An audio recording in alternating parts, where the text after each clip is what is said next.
And technically we are live, so we'll just give it a few seconds here before we start right into the show. Give it a few seconds. No, don't count the seconds. No, you put a lot of pressure on everybody doing it that way. Okay. Take a deep breath. Okay, ladies and gentlemen, welcome to the Car Guy and Six Fan show for this Thursday evening. We're pretty excited about tonight's show. We've got a lot going on in such a short period of time. So without further ado, my name is Jason. I am the car guy of the situation, and my co-host over here. Well, of course, I'm Grant Tommy of Straight Six Fans. That makes me Six Fan of this operation. And while normally we're accustomed to running through the laundry list of who's joined us so far, we'd like to do that, but way too excited about our guest down below. So we'll let him introduce himself for all of you who have been living under a rock. I'm Uncle Tony, and that's Uncle Kathy. Hey guys. And we do Uncle Tony's Garage. Well, welcome to the show, guys. We really appreciate you guys taking some time out and spending it with a couple of lonely fellows here who are just trying to put on some entertainment for some folks. So, Thanks for the invite. Yeah. So before we do get started, I want to remind everybody that when the show is hosted on my channel, every dollar spent in Super Chat goes towards your chance an entry to win a brand new Forever Sharp steering wheel that we'll be giving away at the end of the season. So let those Super Chats ring, guys. Let's get into the first question. Grant, why don't we fire that one away? Can we send them some Super Chat money? I want to win that. Yeah. That might be a first. I don't know if the guest has ever done that, but So Tony, I know. Kathy is the she's behind the camera, but your channel is relatively. I mean, I'm going to say relatively new. It's maybe, 14, 15, 16 months old or something? 2.5 years. 2.5 years? Okay. Well, you had a great, you just came out of nowhere for me. And I think for a lot of us, being straight Six Fan, I found your Slant 6 build. That was maybe one of the ones that YouTube's like, oh, this guy's going to like this stuff. So that's how I found it. The Slant 6, I think, was the video. Yeah. That went hard. That one racked up like 500,000 views pretty quickly, and I was surprised by that. So as you look back on the 2.5 years, which one do you feel like was that the watershed moment? Was that the one where, because I know you were in the automotive journalist kind of industry for a while, and you said, no, this is the way to go with YouTube. What was kind of the watershed moment for you in this last 2.5 years? Well, I mean, just for the history of it, I was doing magazines back in the 1980s. Pretty much wrote for all of the various muscle car, hot rod, Mopar magazines through that period of time. And then I stopped. I went drag racing, and then I got back into it a little bit. Then I got into the coffee business, and we did all kinds of different things. Always maintained a shop out of my house and my work area, so I always had my hands in something mechanical. And then Kathy was researching rare brain infections. And was that it? Yeah, decided that we needed to do a YouTube channel. Right. And so here we are. Here we are. The watershed moment, when we got our first AdSense check, or it was like $60. It was $60. Right. And I'm so excited. We paid the water bill. Yeah. YouTube paid the water bill. Thrilled. But then we did that tag job video. Yeah. And that thing went viral. Crazy. That got like 3 or 4 million views in the first month or so. We weren't prepared for that. Yeah. And so that's where it from that point forward, it became a serious full-time job instead of just something we were going to play around with. So let's go back a minute now. You mentioned at one point that you had a job. Why don't you take us back to kind of who is Tony Defeo, and what did he do? What made him who he is? Oh God.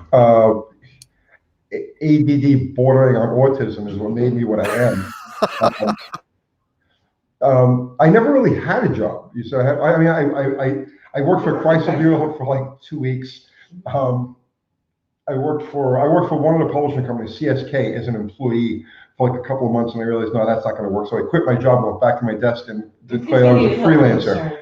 We're having kids. Yeah, but it didn't really matter. Right.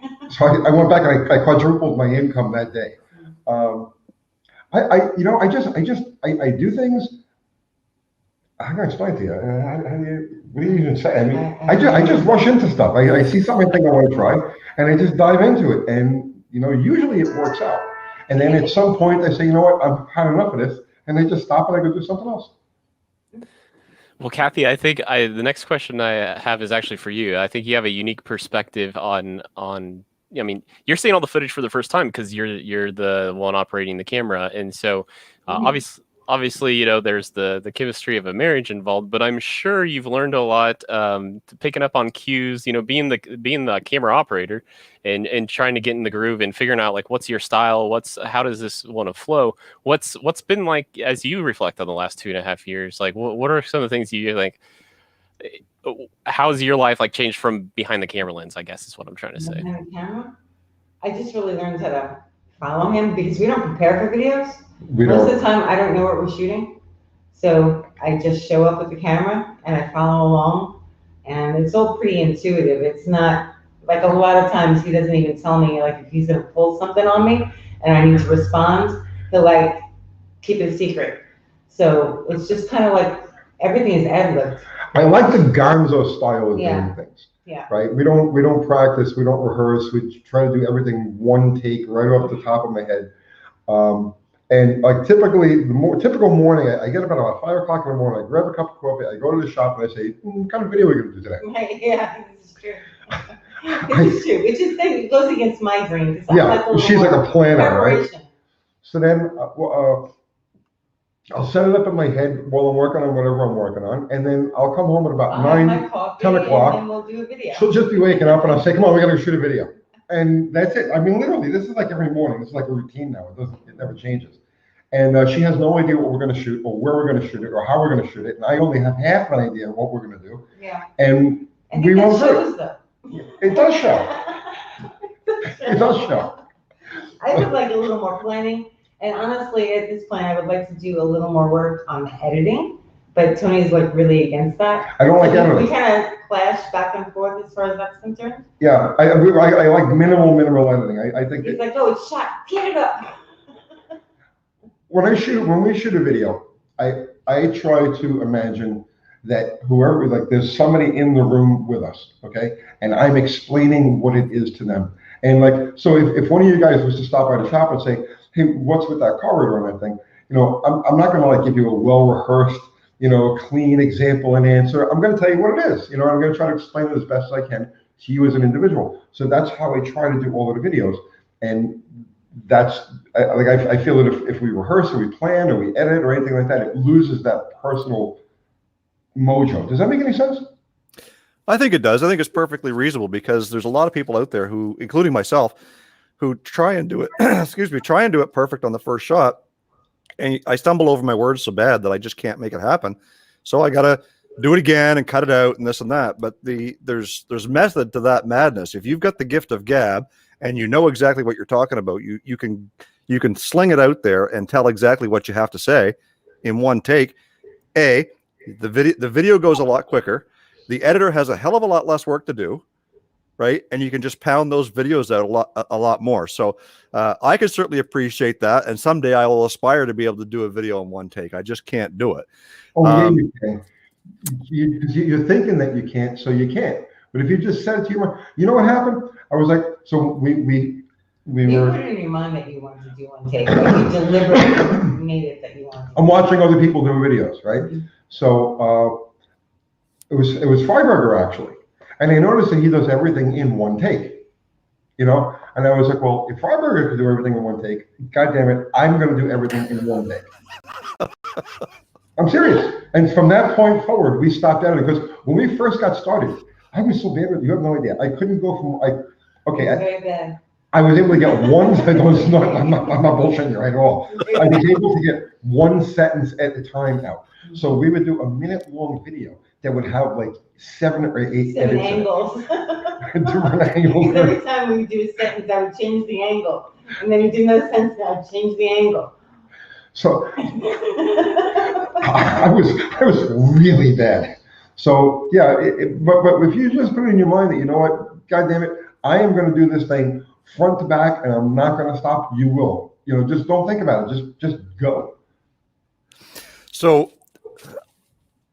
for you, the next time I do a video, I'm not going to edit it. How's that sound? I love that. It'll be the best damn video I've ever put out. I can guarantee you that. I guarantee that when she edits, okay, so she'll take the video that we do, okay, and she'll cut off the very beginning of it, you know, when she says action or whatever, right? So she'll cut off the very beginning of that.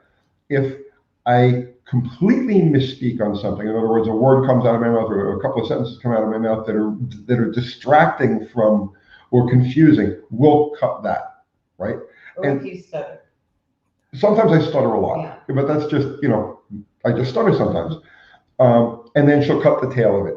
Right. And that's it. That's all the editing. Generally speaking, she spends about 15 minutes or so editing a video. Unless I have a lot of B-roll, which is very rare. Very rare. Depending on the video. So I guess this just simply leads up to the question of, and you already answered it. You already said you get up at 5 o'clock in the morning, you grab your coffee, you run to the garage, you decide what you're going to do. You come back, you get Kathy, you grab her out of her night dress, and you say, "Let's go." So,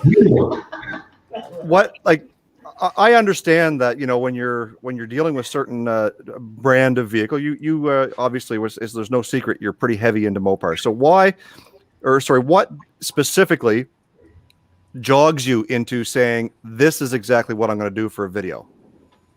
You walk into that shop, what in your mind says this is what we're talking about today?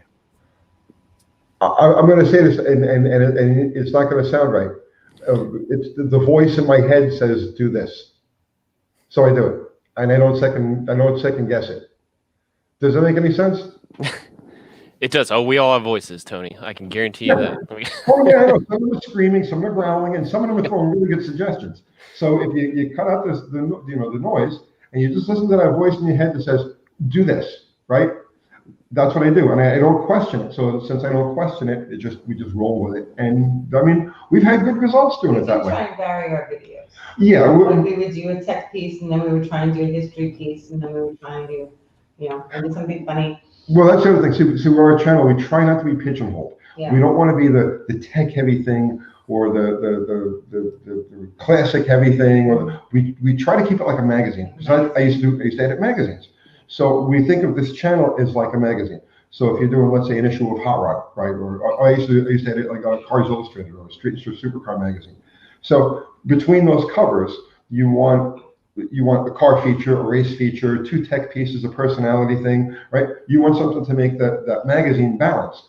And so that's how we treat this channel. We try to make the content balanced. So we'll do an engine history piece, one thing. We'll do, you know, a drag racing oriented technical piece. Then we'll do like a classic car oriented technical piece. A driver piece. A driver piece, or, you know, something that's very Mopar specific. And so we try to keep it like a magazine. I do the channel, we do the channel like it's a magazine. Sometimes we'll get heavy on stuff, and I'll be like, well, we need a tech piece, or we need to do some of this because we haven't done it in a while. So Trying to create that balance then. Yeah. Yeah. So, well, real quick, before we get to the next question, I did want to just take a moment to say thanks to the people who've been dropping super chats. Jason's way. Of course, Uncle Bobo started us out. And then Coastal Auto Reaction have come in twice and give a nice little boost there. And then Revstoration. So thank you guys for... You guys are awesome. You guys are absolutely awesome. Help these guys out, you know. They're working hard. Send them a few bucks. Give them likes, shares, you know, subscribe to their channels. I feel like I need to make a poster now of Uncle Tony like Uncle Sam pointing at the screen. You know, we need you to give us a super chat. So that's a good poster. Pay us. No, seriously. Contribute to help these guys out.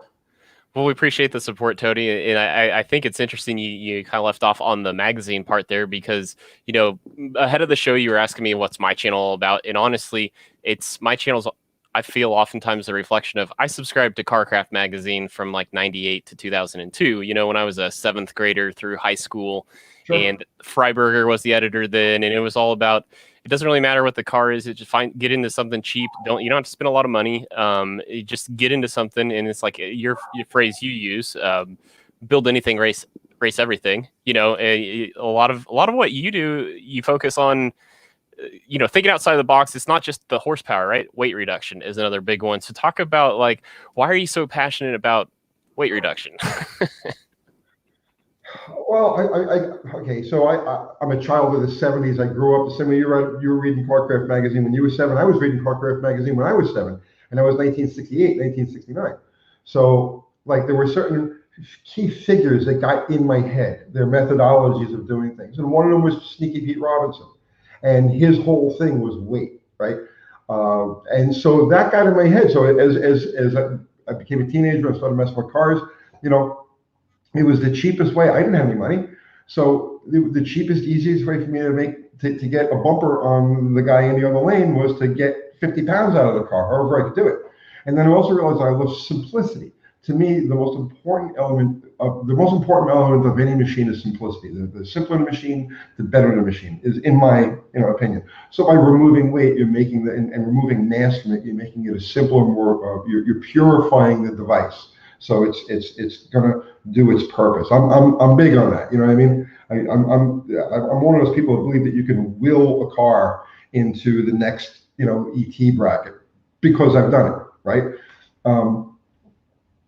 That's pretty much where the weight thing comes from. But the most important thing, and I said this in a video recently, right, was that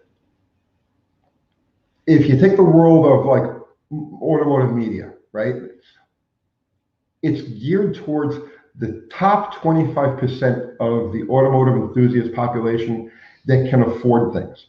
It's geared towards the people who have a good job, disposable income, a shop or a well-equipped garage. They can go buy the tools, they can go buy the equipment, they can go buy the new cylinder heads, they can go to the machine shop, drop the block off and say, here, do all your stuff to it, right? And they can pay for that. And that's about 25% of the audience. And you find that almost all of the automotive media is geared towards those people, right? I'm working for the 75% that don't have those resources. The guy that no extra money, no real place to work on his stuff, no real tools, but just wants to learn and wants to have the hot rod experience. I can explain this to you. Basically, in drag racing, any type of competition, street racing, drag racing, the guy with the deepest pockets is always going to find his way to the finish line first. To some extent, there's a certain mentality that if you're close, you won. You know what I mean? So let's just say, you're gonna line up against Ryan Martin from Street Outlaws, okay? He's gonna hand you your ass, right? But if you could be close, if you could be, on his bumper, if you can get him to not gap you completely, you won that race. And that's kind of the mentality that we go for with this channel. Jason, I okay. got to unmute my mic there before I start talking, don't I? So before we get started, I just wanted to make everybody know, make sure that everybody knew that I got a notification on my phone that Riggs Garage has shared out this live stream, guys. This is how this show becomes popular. So we want to make sure that more people are getting word that we're doing exactly what we're doing tonight, and sharing people's stories, talking about cars. And having said that, Tony, I want to go back in time to whenever it was and ask you specifically what got you into cars, and maybe even more specifically, Dodge product. There's no point, like there's no point that it ever happened. I was just automatically into cars. It just happened. And you were into trains first. I was into train, yeah. Well, I'm not kidding, but you got to go back to when I was 2, right, or 3. I don't know who believes in water or anything, but I'm fairly certain in a previous life I was a railroad mechanic. I always had an affinity for steam locomotives, and anytime I was around them through the course of my life, like I identify with the machinery. You know what I mean? It's like you knew a lot about it. I knew a lot about it, like when you were little. Yeah. Your mom used to tell me stories. So I knew a lot of the technical aspects of steam locomotives as a 2-year-old, 3-year-old, 4-year-old kid. But then it just, the car thing just happened. It just became automatically a car person. And for some reason, I've been attracted to Chrysler products, like literally since day one. So I can't put, it's not like I can, there's no beginning point. You didn't see something on TV and be like, that's it. No, there's nothing that did it. Nothing that did it. Drag racing, it was the spoke wheels on those slingshot dragsters from back in the day. That's what got me. I just dug the fact that you got this big honking flame-throwing Chrysler back there, you know what I mean? And these little skinny spoke wheels up on the front. And it was just, that was it. It was like, ooh, I like that, right? So. Well, I think I can relate to that. I mean, I've been a lifelong Kansan, and of course, I grew up, it was tractors right out of the gate. And so then it's like, hey, 4 wheels and a motor, that easily turns into cars, you know, before you know it. So I can totally relate to what you're saying, Tony. It's just some fascination of, you know, you see it as a toy. I start drawing it all the time. It's just hard to get that out of your system. But Jason, I'm glad you brought up Riggs Garage, who is in the chat. And did just want to, you know, he's sitting at 990 subscribers right now. So if there's any way we can help Eric. What's his name? Riggs Garage? Yeah, RIGGS space. Riggs Garage. He needs to be subbed to. Yes, there we go. Get that on. Are we subscribed to Riggs Garage? Get on there and subscribe to Riggs Garage. Okay. Who else needs to be subscribed to while we're here? Oh, I mean, almost everybody in the chat. No. Oh, let's move off, because we're going to sub to all of them right now. These guys are awesome. Well, okay. So as Kathy's taking care of business on back there, I will. I had a question for her due up, but we'll. Okay. Okay. So Kathy, what do you really think about a motor being built out of your kitchen? Tell them the truth. Tell them the truth. I'm not crazy about it. But it was my idea. Right. Yeah. I said, I want to do a step-by-step engine rebuild, you know? And she was like, why don't you do it in the kitchen? I was like, bingo, you win. So that's it. Well, I mean, it's genius because, I mean, you're not the first person to do it, right? But it's like, let's be real. To what you said, there's that 75%. So it's like, let's be real about it. There's a lot of people out there already doing this. So let's just be up front, you know? It's not. I mean, what we're trying to do is let people know it is okay. You're a sick individual. You are a gearhead. You have a sickness. You have a fucking problem. Excuse my French. I didn't mean to. You have a problem, okay? But it's okay. It's an okay problem, you know. So pursue it any way you can. And if all you can do is build an engine in your kitchen, well, then you know what? And you know, satisfy those demons and build that engine in your kitchen. Carve up your cylinder heads in the bathroom. You're okay. You know, you're a car guy. You're a car freak. You're a gearhead. You're okay for that. You know, you don't need the money. You don't need to be, you know, just go live the gearhead life. Tony, you don't have to worry about your French. Jason's a Canadian, so your French is welcome anytime. Okay. Yeah, it's my second language, right next to sarcasm. So Well, I'm Italian, so it's like the second word we learned. There you go. So. Well, we are a family-friendly show here, so we do try and keep that to a minimum. But hey, we're not too worried about it. As long as YouTube's not listening, we're good with anything. So, I do want to kind of throw a question out there to Uncle Kathy, because she is kind of the YouTube brains, maybe have you, of the editing and uploading and all this stuff. Kathy, is there anything that you can maybe help share with some of the people who are watching that are YouTube channels that you have found to make Uncle Tony's Garage successful, besides Tony? Successful besides Tony. That's tough. Careful now. I think, honestly, what made it successful is that he was really interactive in the comments when we started. Oh, yeah. That's a big deal. He talked to everybody. And he did it up until the point where he felt bad if he couldn't answer everybody. He didn't want to answer any. So I think that really helped build the channel a lot. Yeah, I want to say something about that. The biggest thing that he did was talking to everybody and just interacting on a regular basis. You know, every video.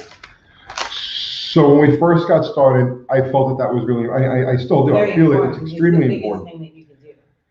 And when you've got 1,000 subscribers and you're gonna get like 75 comments on a video, you can do that. And then when you have like 5,000 subscribers and 110 comments, you can do that. And when you've got 25,000 subscribers, it starts to get a little, then you get to where you got 75,000 subscribers. And I'm literally spending 7 or 8 hours a day, right? 7 days a week interacting with the audience. And then it got to the point that, well, if I answer one guy, it's not fair if I answer him, but I don't answer him. And so that kind of, you know, at that point I realized I just have to separate myself and let the audience be its own community. Because I just, if I kept interacting at you know, the level that we're at now, I would have no time to do anything else. You'd be answering comments. Constantly. 24/7. Yeah. Yeah. Yeah, I mean that's the reality of it, and I mean it's like the problem you want to have. I mean, I'm sure it's a struggle, right? Because you're so used to the personal connection, but at some point it's physically just not possible, like you say. So, It's not like we can have other people answering them, you know? Like, it's got to be Tony. It's not somebody you can jump in there and say, oh, well, you know, thanks for watching. It's got to be him. So somebody answers the question, asks a question, and you go and you answer the question. And then you drift away, and then a half hour later, you get a response. You got to notice somebody answered that question, but the answer that they gave is kind of erroneous and doesn't quite fit. So now you have to jump back in there, and you go back. And next thing you know, you're in a pissing contest with some guy in Ohio. And you just, when you got it was a smaller channel, you do it, and it's okay. It's very important. If you're small, do it as long as you can do it to the point where, like, if you say that I'm overwhelmed, like you really can't do this anymore. Yeah, I'm still trying to do it. But seriously, if anybody who's watching this, if you're trying to grow a YouTube channel, man, that is the most important thing. That's how you'll build that initial kernel of like viewer loyalty. They'll go out and share your stuff, and they'll buy your merch, and those are the good. That's mojo that will get you the traction to get to that next level. And know your audience, Yeah, well, that's know who's watching and what they think and what they want to see. Like, that's important. What they hate, that's important too. And that's why that's a stinker. Don't do that again. And that's why religiously we do our Sunday Night Lives. Yeah. So we'll do a minimum 2 hours. And in my way, that's my way of communicating with the audience. And if you chooses to come on, then I can communicate with them directly, and it's a lot faster and more efficient than typing out responses. Right. Disgruntled too. That's important. They don't like something. Yeah. I want to say it was the Craig 909 was talking about the same thing once, and he said he turned his policy into, he's like, he dedicates the first hour after his upload to answering comments, and then it's just like, okay, after that though, I mean, sorry, like. Well, I did that too, and that's where I come up with that example of you give somebody an answer, and then 10 people pile on, and it's like you have no choice, you get sucked back into it. And I'm one of those people, if I'm going to answer one, I feel I have to answer all to be fair. Does that make any sense? Yeah. Well, so very similar question to what Jason asked. Then just looking back on the 2.5 years, what's maybe one of the biggest lessons learned in that time frame? For me, I think that you don't realize how closely people look at everything. Oh, jeez. And how they come up with their own conclusions about things. I found that extremely fascinating. Like, talk about the plant that we had. Tomato plant. The tomato plant. We shot a video in my back. We shoot videos just around the house. Yeah. So where we're happen to be sitting, that's where we'll shoot a video. So we shot a video sitting at the patio table in the back. And she had a tomato plant. In a pot. It wasn't doing well. It was doing really, really well. It was a sad little tomato plant. Yeah, tomato plant. People are coming now. I was like, hit that growing pot in their backyard. Yeah. Uncle Tony's a stoner. It was constant. Like, I had to actually get on Community and post a picture of my sad tomato with the tomato plant and be like, guys, it's a tomato plant. It's a tomato plant. Relax. I don't drink. I don't do any drugs. You know what I mean? It's not that I'm against it. I mean, I encourage you to do all the drugs you possibly can. But I don't, But they became obsessed with it, which was like fascinating.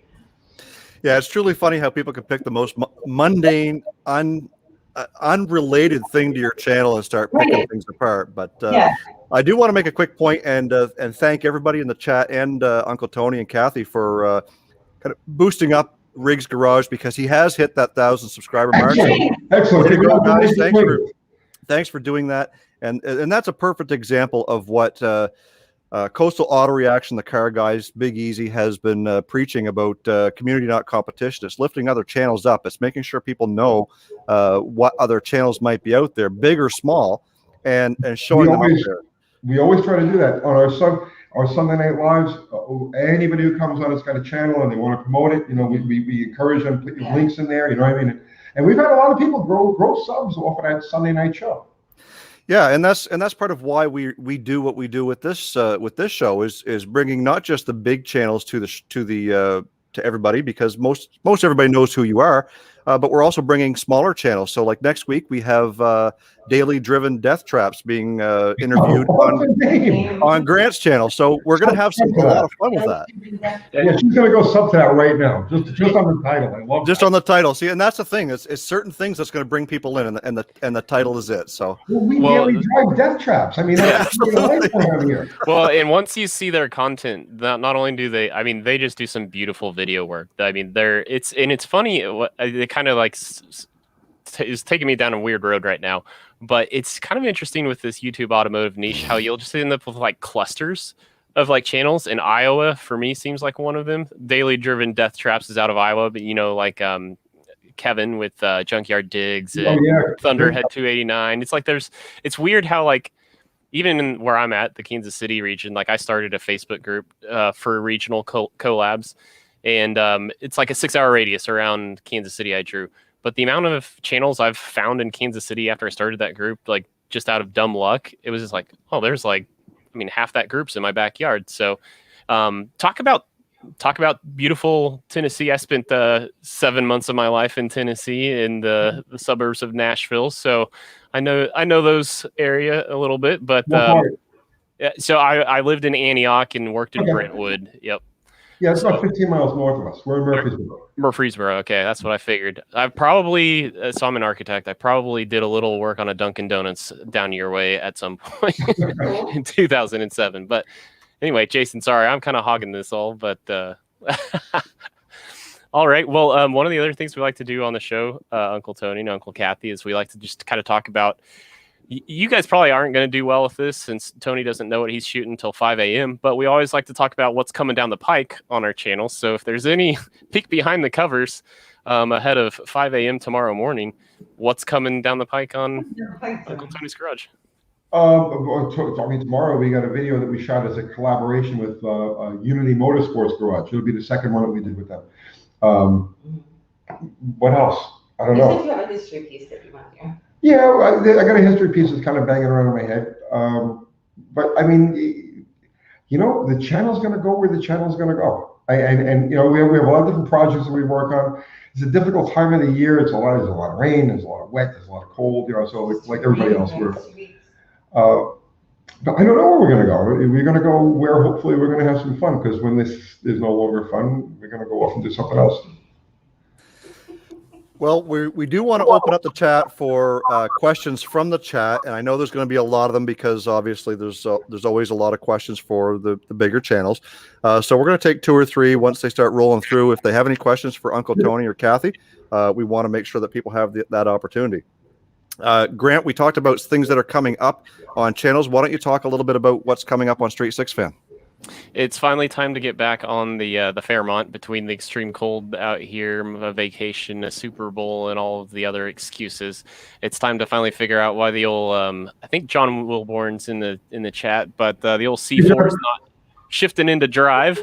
So I need to figure that out, and I think I know what's going on, but that's probably going to be the next episode. I can't wait for I guess now's a good time too to remind everybody about hashtag Solo B-Roll 2021. Our challenge, how to shoot a video without talking in 90 seconds as a solo creator. So again, Jason will leave links in the description below after the show. Wait, that's interesting. Explain what that is. Yeah. So, all right. Well, so Solo B-Roll Challenge is the idea. So a lot of us, you know, it's just us out in the garage, just a one-man show. We're cameraman, producer, star of the show, director, all the above, you know, and half-ass mechanic if you're like me. But anyway, it's easy to sometimes just hide behind the camera lens or in front of it actually, and just tell people like, this is what I'm doing. It's like, well, but you have a camera, this powerful tool to actually just show people what you're doing. So the Solo B-Roll Challenge is to like challenge us, like tell a story through video, just don't talk. Like, you know. Sure. I mean, are we eligible to get involved in that? Yeah. Oh, absolutely. So the trick is though, is we've set a deadline as of midnight on March the 7th. So if you could put something together, there is, I mean, we did say no talking, but I mean, minimal, but no talking. To shoot it right now. We'll just use clips from tonight's show. How's that sound?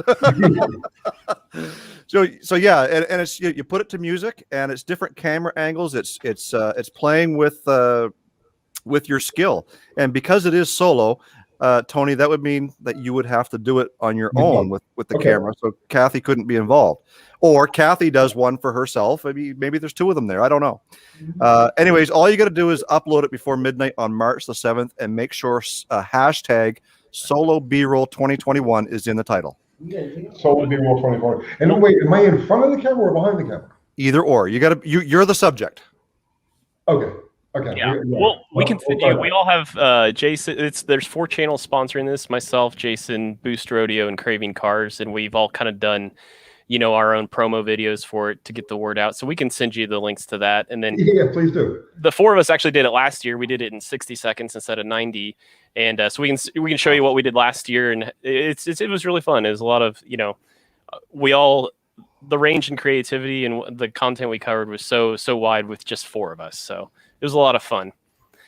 Jason, we will open it up for questions after you tell us what's coming down the pike on Old Car Guy. But I think the first question we want to ask Uncle Tony after you tell us comes from King Eric, the greatest of all. So I will cue that up after you tell us what's coming up on Old Car Guy.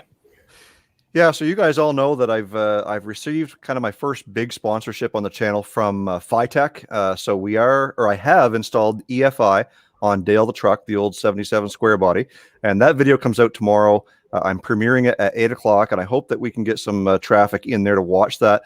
I do apologize for it being a 41-minute video. However, it's well worth the watch. It's a little bit different than what you would normally see on my channel. So anyways, we're installing the EFI, and believe it or not, we do get it running in that video. So stay tuned for that. We do want to jump in there and get this first question out of the way from King Eric, the greatest of all. And I think this is the one, Grant, that you might have been referring to. No, actually. So it was from way early on, like in the first 5 minutes. He wanted to know where the dogs were at tonight, Uncle Tony and Uncle Kathy. They're all inside, being quiet for some reason. Yeah. So having said that, we will take this question that says, when is Uncle Tony building a wing tribute car? Probably never. I love wing cars, but I have no desire to own one. It's just it's just too much work. And there was another question there from David McGraw, who is up in my neck of the woods, and he's asking, Uncle Tony, are you going to get that budget 318 back to Nick's garage for dyno session number 2? It's not my engine. It belongs to Brian at Lunar Outlaw Garage. He just came down. The deal with that, I don't know if you guys are familiar with this. We were going to do kind of a live engine build, right? So we did a live engine. We did a live engine build, including head porting, the whole bit. So the deal was that Brian was supposed to break down an engine, bring down all the parts, get everything clean and whatnot, bring down all the parts, and we were gonna, him, John Wilburn, myself, and who else was involved in that? It was really just the 3 of us. We're going to build this engine, and whatever it was, when we were finished, we were going to send up to next. So that's what happened. We had a lot of. If anybody wants to watch these things, they're still up. The whole like 18-hour thing is still up on our channel. You can go watch it if you want. And but anyway, make a long story short, he sent it up to Nick. There was a mix match of bearings. So what happened was Lunar didn't know that the crank had been cut. When he took the motor apart, he just assumed everything was standard. Didn't know the crank had been cut 1010. So when he ordered bearings for it, he ordered standard bearings. So there was a lot of oil clearance. There were oil pressure issues with the engine while it was on the dyno. And also there was a piston mix match. We couldn't use his block. We substituted another block. So evidently one of the holes in his original one was like 20 over. And we had standards. We actually had to strip another engine to get a piston rod assembly to fit the one that went in there. So it was fun. It was a fiasco. It was a lot crazy. It was a fiasco. But anyway, I don't own that engine. I have nothing to just. Yeah. Whenever Brian gets it up to Nick's, they'll get it on the dyno again. He has since put a different crank in it. And we got one more question from Monster Rust, who asks, who is someone Uncle Tony would like to collaborate with? Dylan McCool, Be Restored, Vice Grip, or anyone else? I mean, it just depends on what the situation is. You know, I mean, I would collaborate with any of those guys, but it's got to be the right thing. It's got to be natural. Like I don't want to do something that's contrived, and collaborate just for the sake of collaboration. And on that note, I just want to remind everybody too that we've been. I want to take a shameless plug here and mention to everybody that if you're not subscribed to me, or Straight Six Fan, or Uncle Tony, now's the time to hit that subscribe button and make sure that you're following us, because you know, we've all got a bunch of great stuff going here. And next week the show is hosted on Grant's channel. You're not going to want to miss that. So make sure you're hitting up everybody that's on the panel tonight, and hit that subscribe button too. Yeah. I can't believe anybody's not subscribed to you guys. That's insane. Oh shucks! Oh man! Wow. Well, yeah, Tony. You know, if you need a collaboration opportunity that's not just for the sake of collaboration. I mean, if you want to drive 10 hours to Kansas City and help work on a '78 Ford Fairmont, I mean, I might know somebody who, you know. What do you want to do to the car? Just get it done. So it's a $4,000 budget build is what it is. And I've tried to, you know, not be, you know, I think especially in the Ford Fairmont world, a lot of people just want to throw the junkyard LS motor in it and be done. And that's it. But I try to take a more holistic approach and address things with the interior, the suspension, the brakes, and the motor. So it's been a lot of fun, but I did want to just give a shout out to, I think it was the Rude Mopar dude, acknowledge that it's happy Slant 6 Day, so it's 2/25 today, so happy Slant 6 Day, everybody. Yeah, happy Slant 6 Day. Cheers. So yeah, if you want a sweet shirt like Jason's wearing, you can go to my shirt store and pick you up one of those. But Jason, I guess I'll shut up and I'll let you help close out the show with our guests and take us on home. Yeah, so I mentioned in last week's show that something that was coming up was when I did the part one, the unboxing of the Phytech system, I said that I was going to give away a Phytech hat, but I'm adding to that, and I'm giving away one of the brand new, freshly minted Dale the Truck tees. You guys have seen me advertising this on Instagram, so I'm going to be giving this away with the Phytech hat. And I'm going to do that right quick. So I hope you guys don't mind. I'm just going to switch to a screen share, and we're going to pick a winner from that video. And we're going to make sure that everybody has an opportunity to see that I'm doing this legitimately, so that everybody can see the winner here. So let me just get into that. And Grant, maybe you can fill in with some. Oh yeah, so great jokes, or actually, why did you hand it over to me? The resident great talker is below us here. So if you guys can see this now, we're doing a contest. It says pick a winner. And I told you guys in that video to comment down below the word Go Phytech. So I've put that term in there. When I click pick a winner, it's going to choose somebody who did just that. And you're going to get the Phytech hat and the old car guy Dale tee. So I'm going to click pick a winner. I want to win the shirt. And the winner is Robert Smith. So I'll be reaching out to Robert Smith if you're in the chat tonight. Oh, Robert Smith. And we'll be reaching out to him and make sure I get his address to send that out. So thanks, guys, for watching that video, as well as, you know, following the instructions of chatting up the Go Phytech and whatnot. Tony, Kathy, thank you so much for being a part of the show. We did break a record tonight. We got up to 93 people in the chat at any given time, so I'm pretty stoked about that. Thank you so much. 93 of the finest people on earth, I might add. Yeah. So if you want to send Derek a nice note over at Vice Grip Garage, it's like, hey, your 83 was great, but 93 over here. Or actually, I think Weird Beard or DD Speech Op. I don't remember who the record breaker actually was. It was one of those two, actually. But thank you much, both of you. It's been a blast. Oh, thanks for having us. This is great. Appreciate it. Yeah. And thank you to everybody who contributed to these guys' super chat and all of the different people who got subbed to and whatnot. You know, make sure you watch next week when we're not here. Well, no, they won't do that. They do. Yeah. Then watch next week when we're not here. Yeah. So I'm just going to say my farewells, and I'm going to turn it over to Grant to close us out. Tony, Kathy, stay with us because we'll have a little after show when we go off air. Okay. So thanks everybody for tuning in to the Car Guy and Six Fan show this Thursday evening. I'm going to sign off by saying so long. Grant, why don't you close us out? Well, as Tony and Kathy encouraged the whole crowd, yes, next week will be Car Guy and Six Fan show again. But if this was your first time and you didn't know, it is a joint collaboration between our two channels. So you'll have to be subscribed to be Straight Six Fan. Find me. It's written this way. There we go. Just like that. You can find me on YouTube under this name. Otherwise, that's going to do it for this episode. Until next time, peace out.